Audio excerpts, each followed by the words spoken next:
So whenever I think about diffusing conflict, I look at it from the perspective of reading the story from the end to the beginning. The reason I do this kind of lets you know exactly from my perspective who's at fault, especially emotionally. I knew we were going to fight over this the minute Bill told me, but I just couldn't stop it.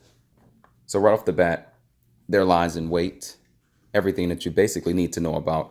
Um, let's talk about integration of emotions and integration of feelings. That point in time, she's already walking into their vacation in which they went to. And basically, there are angry customers. And at the end of the day, it really came down to the fact of trust between them, their feelings for one another, and the deficiencies that the wife, Nadine, places basically in front of her children. That's only going to transcend into emotions for her youngest, which is Gail. Actually, it's her oldest, which is 16 years old. Her name is Gail, and she's going to portray that down to her three other siblings eventually. So for me, emotionally separate yourself from being a bitch, whether you're male or female. Pretty blunt, pretty straightforward. Or you can be a little bit more simplistic with that approach and not say the schlampe in German or the bitch word. And you can say, basically, be a grown up. Try to go ahead and put your feelings to the side, or at least for your children, and don't bring them into that, especially when you're talking about their mother or their father. In regards to the husband, one of the things he definitely could have done was handled the situation differently once they start unpacking. So basically, long story short, they went on a very nice vacation, is what they planned at least. Money was the problem ahead of time. So money being the problem, that means there's a problem between two individuals, not just one individual. Whether you're male or female, female male, whatever the case may be, hell, male male, husband husband, whatever the case nowadays is. The whole point of that really is the fact that you can't necessarily put money problems on one individual person. You can't put family problems on one individual person at all. So they're planning a trip. They had a travel agency. They were told it was a 20% discount. They didn't necessarily ask the relevant information to understand the details and have that individual describe to them exactly what 20% means or who the travel agent is.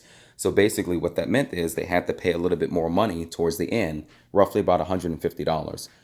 Whether it's $150, whether it's $1,500, whether it's $150,000, I understand money is important to everyone at one point in time or another. So it's not about the necessary monetary value, but that value that you take and that negative impact that it has emotionally on your vacation, whether it be a vacation or if it's in business or whatever it is that you're going with, that's the underlying problem for me. So whether it's in regards to her husband, whether it's the fact that Bill cheats on her, whether it's the fact that Nadine cheats on him, whether it's the fact that whatever it is, at the end of the day, it really comes down to two separate things. And if finance is a major problem of yours, but also respect is also a major problem, or are you pointing out deficiencies to individuals outside of your marriage or outside of your relationships, ultimately that's settling for disaster.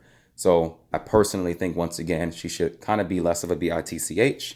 She should pretty grow the hell up and stop integrating her children into her personal problems. Ideally, I saw nothing really bad with the whole story other than Nadine, the wife, bringing in her children. Other than that, they went on vacation. They had an argument. No big deal. He went downstairs, grabbed a couple of beers, and separated himself.